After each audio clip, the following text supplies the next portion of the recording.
Hi, I'm Michael Corey. I'm the technical lead at Mapping Prejudice. We're based at the University of Minnesota Libraries, and we use Zooniverse to help us find racial covenants.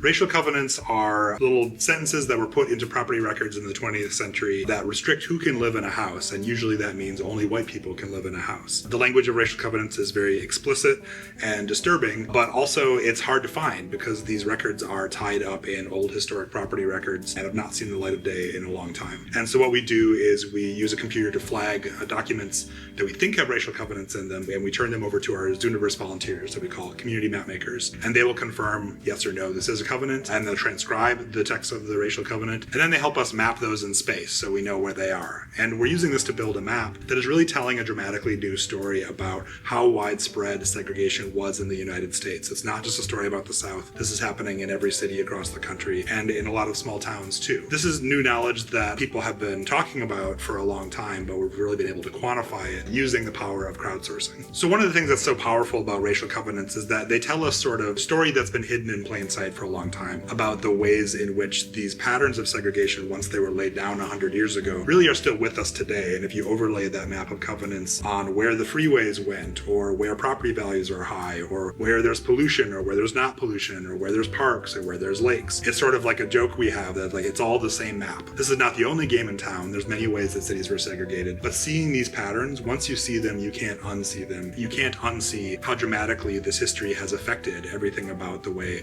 our cities are built. And that's been really powerful. Where exactly these were was just not well known for such a long time. The public can see at a glance how dramatic these things were, but also researchers can use that data to make really strong conclusions about the ways in which this worked specifically. And that's been really powerful in a lot of fields. Economists use our data, geographers use our data, the federal government uses our data, the city of Minneapolis redid all their zoning to eliminate single-family zoning, and a lot of that, we're told, was based on this knowledge that they gained from Mapping Prejudice and the work of those Zooniverse community map makers to show the dramatic ways in which the city had been segregated. And that was a key part in their making their case for why we should reform zoning. Our project works a little differently than some Zooniverse projects, which kind of are open to everybody. The project's not exactly private, but we do really try hard to make sure that the people who are working with the deeds that we have are people from those communities that were affected by this specific document that they might be looking at. And we find that's a really powerful experience. It's one thing to see, oh, here's a racist thing in a document from 100 years ago in someone else's community, but it's totally different when that's, oh, I know that street. Maybe I know that family name. I really recognize this geography.